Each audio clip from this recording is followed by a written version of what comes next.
राजाओं का पहला ग्रंथ अध्याय 8 पद संख्या 22 से 23 और 27 से 30 तक।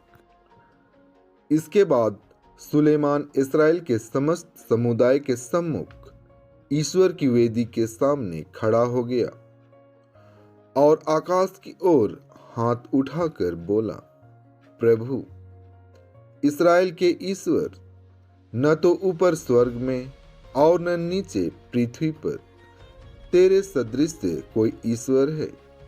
तू विधान बनाए रखता और अपने सेवकों पर दया दृष्टि करता है, जो निष्कपट हृदय से तेरे मार्ग पर चलते हैं। क्या यह संभव है कि ईश्वर सचमुच पृथ्वी पर मनुष्यों के साथ निवास करे? आकाश तथा समस्त ब्रह्मांड में भी तू नहीं समा सकता, तो इस मंदिर की क्या जिसे मैंने तेरे लिए बनवाया है। प्रभु मेरे ईश्वर, अपने सेवक की प्रार्थना तथा अनुनय पर ध्यान दे। आज अपने सेवक की पुकार तथा विनती सुनने की कृपा कर। तेरी कृपा दृष्टि दिन रात इस मंदिर पर बनी रहे, इस स्थान पर जिसके विषय में तूने कहा कि मेरा नाम यहाँ विद्यमान रहेगा। तेरा सेवक यहाँ जो प्रार्थना करेगा उसे सुनने की कृपा कर।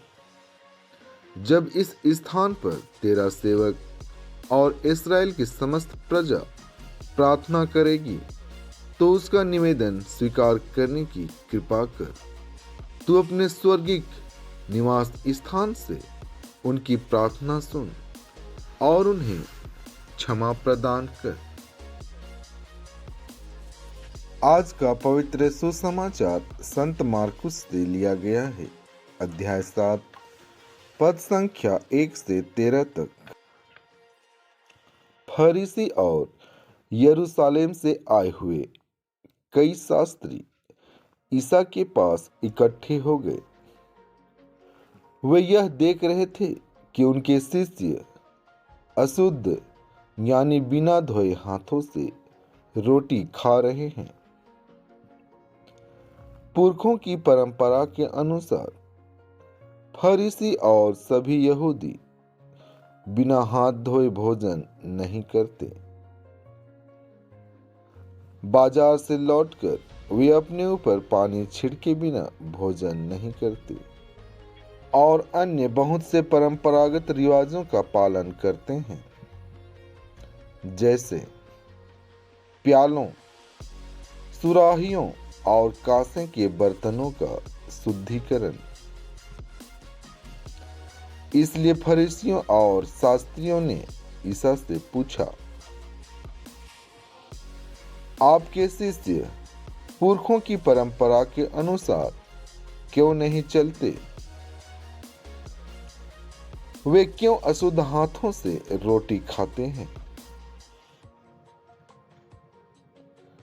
ईसा ने उत्तर दिया, ईसायास ने तुम ढोंगियों के विषय में ठीक ही भविष्यवाणी की है, जैसा कि लिखा है, ये लोग मुख से मेरा आदर करते हैं, परंतु इनका हृदय मुझसे दूर है।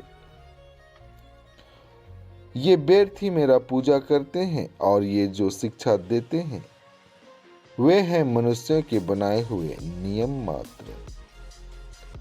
तुम लोग मनुष्यों की चलाई हुई परंपरा बनाए रखने के लिए ईश्वर की आज्ञा टालते हो।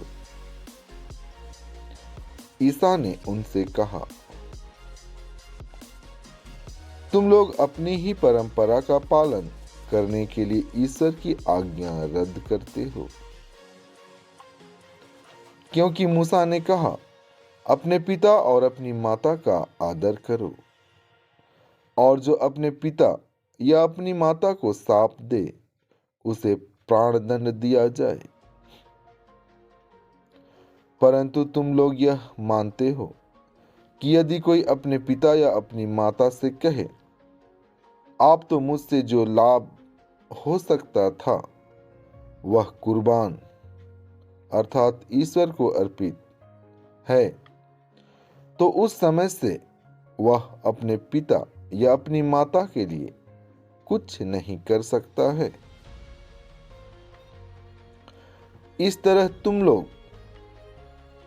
अपनी परंपरा के नाम पर, जिसे तुम बनाए रखते हो, ईश्वर का वचन रद्द करते हो और इस प्रकार के और भी बहुत से काम करते रहते हो।